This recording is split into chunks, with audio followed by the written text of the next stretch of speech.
বাইরে প্রচুর গরম, এক গ্লাস পানি দাও। কি ব্যাপার, কথা বলতেছো না কেন? যাও এক গ্লাস পানি নিয়ে আসো। কয়টা বাজে? 9টা বাজে। তোমার অফিস ছুটি হয় কয়টায়? কেন 7টায়? 7টায় অফিস ছুটি হয়, এখন কেন বাসায় আসছো? কেন বাসা আসছে মানে? একটু লেট হয়ে গেছে। একটু লেট? কয় ঘন্টা লেট হয়েছে তোমার? 2 ঘন্টা লেট করে বাসায় আসছো। প্রত্যেক দিন এত লেট হয় কেন? হুম? প্রত্যেক দিন এত লেট হয় কেন তোমার? দুনিয়াতে কি তুমি শুধু একাই চাকরি করো, আর কেউ চাকরি করে না? নেহা, তুমি বোঝার চেষ্টা করো। আমি একটা কোম্পানিতে চাকরি করি, ওই কোম্পানির ম্যানেজার আমি। কোম্পানির সকল দায়িত্ব আমার কাছে।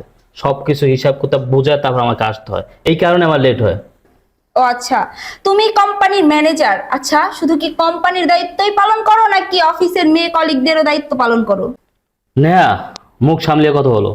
মুখ অনেক সামলাইছি, আমি আর মুখ সামলায় কথা বলবো না। তুমি দিনের পর দিন নষ্টামি করবা, নোংরামি করবা, বাহিরে মেয়ে মানুষ নিয়ে ফুর্তি করবা, আর আমি মুখ খুললেই দোষ, আর আমি মুখ বন্ধ করে থাকবো? আমি পারবো না।